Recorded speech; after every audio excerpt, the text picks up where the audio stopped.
नमस्कार दोस्तों, स्वागत है आप सभी का। सच्ची श्रद्धा से कमेंट में जरूर लिखे हर हर महादेव, राधे राधे, देवों के देव महादेव सदैव आप पर अपनी कृपा बनाए रखे। दोस्तों, आज की जो कहानी है वो बहुत ही ज्ञानवर्धक और बहुत ही मोटिवेशनल है। दोस्तों, आज के वीडियो में हम बात करेंगे आखिर पत्नी की वो कौन सी 3 चीज होती है जो हर पुरुष को देखना चाहिए। दोस्तों, जो पुरुष अपने पत्नी के इन 3 चीजों को देखता है वह अपने जीवन में कभी भी गरीब नहीं रहता। उसके घर में सदैव मां लक्ष्मी का वास रहता है और मां लक्ष्मी की कृपा दृष्टि उनके ऊपर सदैव बनी रहती है। दोस्तों, आज की वीडियो में हम बताएंगे कि आखिरकार वह कौन सी 3 चीजें हैं जो हर पुरुष को अपनी पत्नी के देखनी चाहिए। दोस्तों, उससे पहले आप सभी से निवेदन है, यदि चैनल पर आप लोग नए हैं या चैनल पर पहली बार आए हैं तो कृपया करके चैनल को सब्सक्राइब कर ले, क्योंकि दोस्तों हम अपने चैनल पर रोजाना ऐसे ही ज्ञानवर्धक और मोटिवेशनल वीडियो अपलोड करते रहते हैं। चलिए तो दोस्तों शुरू करते हैं आज की इस प्यारी सी वीडियो और इस प्यारी सी कहानी से जानते हैं कि पत्नी की वह कौन सी 3 चीज है जो हर पुरुष को अपनी पत्नी की देखनी चाहिए। दोस्तों, एक बार की बात है, किसी गांव में एक आदमी रहा करता था। दोस्तों, वह आदमी अपनी पत्नी से बहुत परेशान था, क्योंकि उसकी पत्नी अपने पति से बात बात पर लड़ाई झगड़ा करती थी। उसके घर में एकदम कंगाली छा गई थी। खाने के लिए घर में ना ही कोई दाने थे, ना ही पीने के लिए पानी और ना ही पहनने के लिए वस्त्र। दोस्तों, रोज रोज के इस कलेश से वह पुरुष अपनी पत्नी से परेशान हो गया था। दोस्तों, एक दिन की बात है, वह आदमी अपने घर से जंगल की तरफ निकल जाता है। दोस्तों, जंगल में जाते जाते उस आदमी को एक साधु से मुलाकात होती है। तब वह आदमी उस साधु के पास बैठ जाता है और वहां पर बैठकर रोने लगता है। दोस्तों, वह साधु उस आदमी को पूछते हैं कि पुत्र, आखिर तुम्हें हुआ क्या है, तुम क्यों रो रहे हो। तब वह आदमी उस साधु को बताता है कि महाराज, मेरे घर में मेरे पत्नी और मेरे 2 छोटे छोटे बच्चे हैं। मेरी पत्नी मेरी कोई भी बात नहीं मानती है, बात बात पर मुझसे लड़ाई झगड़ा करती है, जिसकी वजह से मेरा एक छोटा सा बिजनेस था वह भी बंद हो गया और अब हम घर में दाने दाने के लिए मोहताज है। हमारे घर में खाने के लिए कुछ भी नहीं है, पीने के लिए पानी नहीं है और पहनने के लिए वस्त्र नहीं है। लेकिन मैं अपनी पत्नी को समझाता हूं कि लड़ाई झगड़े ना करें। इसके बावजूद भी वह घर में रोज लड़ाई झगड़ा करती है। इस वजह से मैं बहुत दुखी हूं और बहुत परेशान हूं, इसलिए मैं घर छोड़कर आपकी शरण में आया हूं। दोस्तों, वह साधु महाराज उस आदमी को बोलते हैं कि पुत्र तुम रो मत, आज मैं तुम्हें ऐसे 3 चीज बताने जा रहा हूं। जो पुरुष अपनी पत्नी की 3 चीजों को देखता है वह पुरुष अपने जीवन में कभी भी गरीब नहीं रहता है और ना ही उसके घर में कभी लड़ाई झगड़े होते हैं और उसके बिजनेस में तरक्की होती है। दोस्तों, तो वह साधु महाराज उस आदमी को बताते हैं कि मैं तुम्हें जो बातें बताने जा रहा हूं उन 3 चीजों को गांठ बांध लो। तब वह आदमी उस साधु महाराज की बातें बहुत गौर से सुनता है और साधु महाराज से बोलता है कि प्रभु, आप मुझे जल्द से जल्द बताइए वह कौन से 3 चीज है जो हर पुरुष को अपने पत्नी की देखनी चाहिए। दोस्तों, तब वह साधु महाराज उस आदमी को एक कहानी सुनाते हैं। तो चलिए दोस्तों, गुरुजी से ही सुनते हैं इस कहानी के बारे में। दोस्तों, किसी नगर में एक सेठ रहा करता था। उस सेठ का बहुत बड़ा व्यापार था। उसके घर में सेठ और उसकी पत्नी रहा करते थे। उस सेठ और सेठानी में आपस में बहुत प्रेम था। उनके घर में कभी भी लड़ाई झगड़ा, किसी प्रकार का कोई अंधा क्लेश नहीं होता था। इसलिए उसके घर में सदैव मां लक्ष्मी का वास रहता था और उनके बिजनेस में दिन दुगनी रात चौगुनी तरक्की होती थी।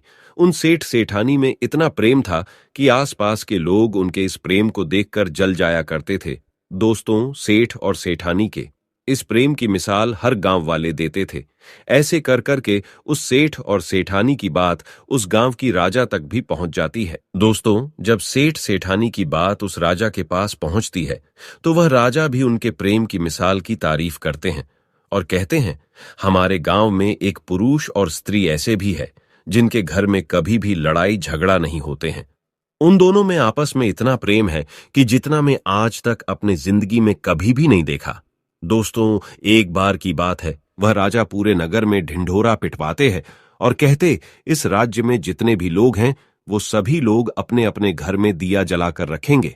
तब राजा की रानी अपने राजा से पूछते हैं कि महाराज, आखिरकार आप सभी के घर में दिया क्यों जलवा रहे हैं। राजा रानी की बात सुनकर रानी को बोलते हैं कि दीपक प्रेम की निशानी होती है।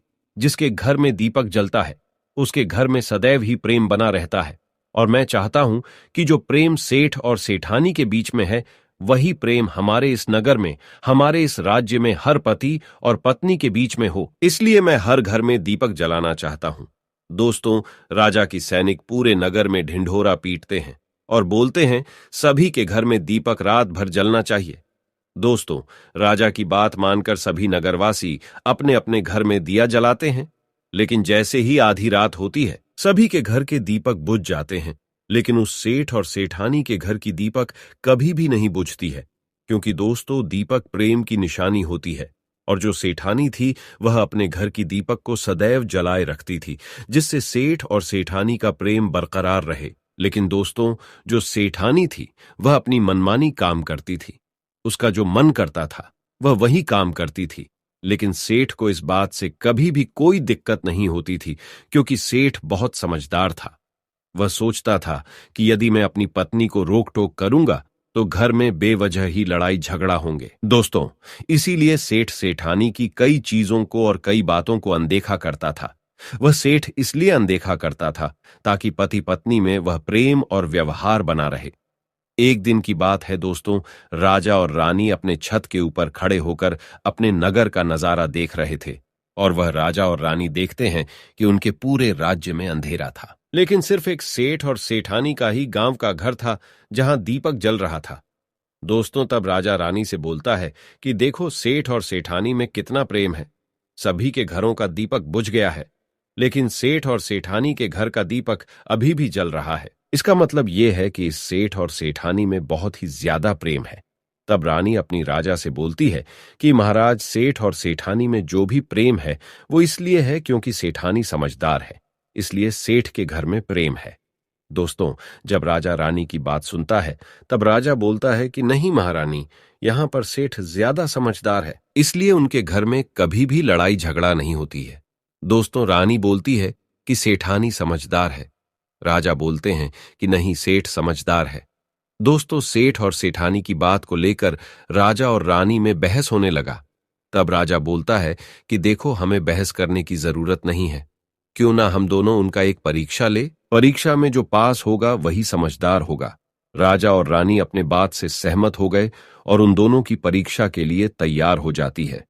दोस्तों, तब राजा अपने महल में जाता है और अपनी दासी को बुलाता है, और वह अपने दासी से बोलता है, उस सेठ के पास जाओ और जो जो प्रश्न मैं तुमसे बोल रहा हूं वह तुम सेठ को बोलना। वह दासी बोलती है, ठीक है महाराज। फिर वह दासी राजा की बात सुनकर सेठ के पास जाती है। उसी समय ही सेठ की पत्नी बाजार गई थी कुछ सामान लेने के लिए। दोस्तों, तो वह राजा की दासी सेठ से बोलती है कि सेठ जी, मैं राजमहल से आई हूं, राजा साहब ने मुझे भेजा है। दोस्तों, वह सेठ उस दासी को बोलता है कि बताइए, मैं आपकी क्या सेवा कर सकता हूं। आप बैठिए, मैं आपके लिए पानी लेकर आता हूं। तब वह दासी सेठ से बोलती है, नहीं सेठ जी, मैं राजा की दासी हूं, बस आपके पास राजा के समाचार लेकर आई हूं। दोस्तों, तब वह सेठ बोलता है कि ठीक है दासी, आप मुझे बताइए राजा साहब ने क्या समाचार भेजा है मेरे लिए। तो दोस्तों, वो दासी सेठ से बोलते हैं कि सेठ जी, राजा साहब ने मुझे ये बोले हैं, यदि तुम अपनी पत्नी को छोड़ देते हो तो वह तुम्हें खूब सारे हीरे और जवाहर देंगे, तुम्हें राजमहल में एक अच्छे पोस्ट पर नौकरी भी देंगे। लेकिन सेठ राजी नहीं हुए। दूसरी बात, रानी ने राजा से बोला था कि नहीं, सेठ समझदार नहीं है, सेठानी समझदार है। दोस्तों, सेठ और सेठानी के बातों को लेकर राजा और रानी में फिर से कहासुनी होने लगी। तब रानी राजा से बोलती है कि तुमने सेठ की परीक्षा ली है, मैं भी सेठानी की परीक्षा लेना चाहती हूं। तब इससे बात क्लियर हो जाएगा कि सेठ और सेठानी में कौन ज्यादा समझदार है। तो वह राजा रानी को आदेश देता है कि प्रिय, तुम भी एक बार सेठानी की परीक्षा ले लो। तब रानी अपने राजमहल से एक दास को उस सेठानी के पास भेज दिया और अपने दास से बोलती है कि जो मैं तुम्हें बोल रही हूं, ये सारी चीजें जाकर उस सेठानी को बोलना। तब राजा का दास उस सेठानी के पास जाता है। इधर से सेठ अपने काम के सिलसिले में कहीं बाहर गया हुआ था। घर पर सेठानी ही अकेली थी। दोस्तों, दास मौका देखकर उस सेठानी के पास पहुंचता है और सेठानी से बोलता है कि सेठानी जी, मैं राजमहल से आया हूं, मुझे रानी साहिबा ने भेजा है। दोस्तों, तब वह सेठनी बोलती है, ठीक है, बताइए किस लिए तुम्हें रानी साहिब मेरे पास भेजा है। दोस्तों, तब वह दास सेठानी से बोलता है कि रानी साहिबा ने बोला है कि यदि तुम अपने पति को छोड़ दोगी तो वह बहुत सारे हीरे जवाहरात देंगे, और अगर तुम अपने पति को मार दोगी तो वह तुम्हें अपने राज्य का आधा हिस्सा दे देंगे।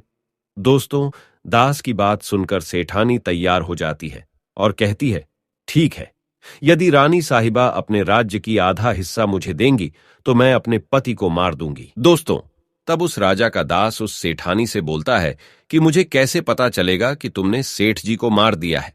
दोस्तों, तब सेठानी राजा के दास से बोलती है कि मेरे घर में जो दीपक जल रहा है वह तुम्हें दिख रहा है। तब दास बोला, हां, दिख रहा है।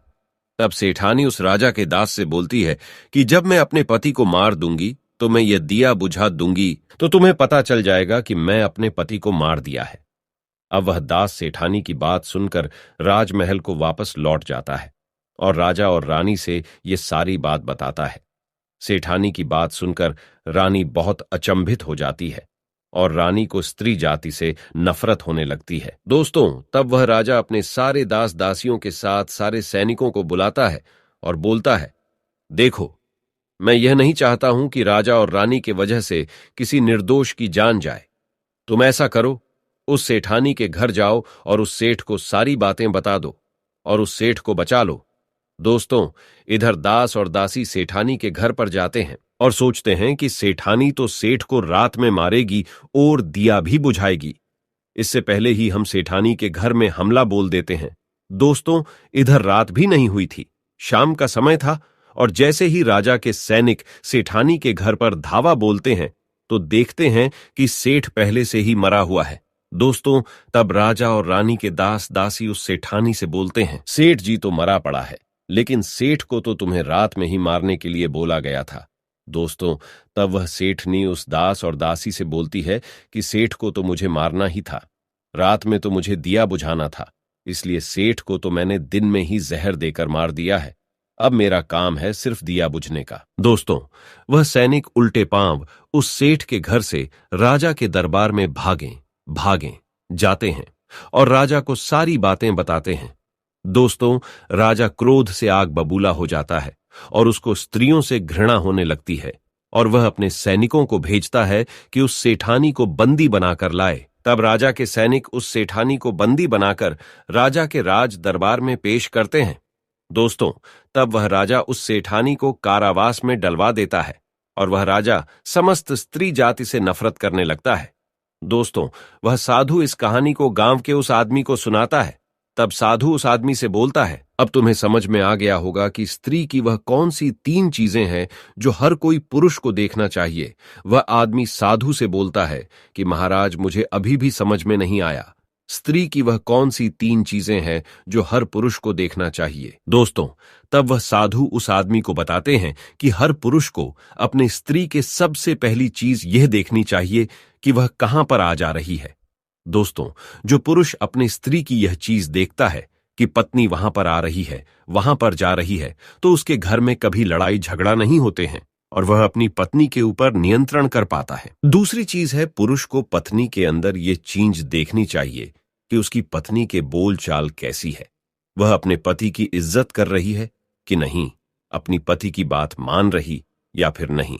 जो स्त्री अपने पुरुष की बात नहीं मानती है, अपने पति की इज्जत नहीं करती है, वह अपने पति के साथ कुछ भी कर सकते हैं, जैसे कि उस सेठानी ने उस सेठ के साथ किया था। इसलिए हर पुरुष को अपनी पत्नी की यह चीज देखनी चाहिए। तीसरी चीज, वह साधु उस आदमी को बताता है कि हर पुरुष को पत्नी के चाल चलन जरूर देखना चाहिए। दोस्तों, जो पुरुष अपने पत्नी के चाल चलन देखता है और उसके चाल चलन पर उससे ज्यादा प्रेम नहीं करता है, उसको अपने कंट्रोल में करके रखता है, तो उसके घर में लड़ाई झगड़ा कभी भी नहीं होते। दोस्तों, जो स्त्रियां अपने घर पर मनमानी चलाती हैं और पति की बातों को नहीं मानती है, उनके घर में इस तरीके की मुसीबत आती है। दोस्तों, ये 3 बातें वह साधु महाराज उस आदमी को बताता है और फिर वह आदमी इन 3 चीजों को गांठ बांध लेता है और साधु को प्रणाम करके अपने घर पर चला जाता है। दोस्तों, मैं उम्मीद करता हूं आपको इस कहानी से बहुत कुछ सीखने को मिला होगा। दोस्तों, सच्ची श्रद्धा से कमेंट में जरूर लिखें, हर हर महादेव, राधे राधे देवों के देव, महादेव सदैव आप पर अपनी कृपा बनाए रखे। इस वीडियो को लाइक करें, अपने दोस्तों के साथ शेयर करें और हमें सब्सक्राइब करना ना भूलें।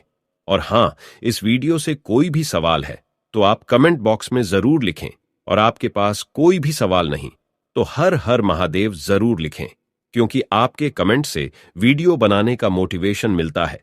धन्यवाद।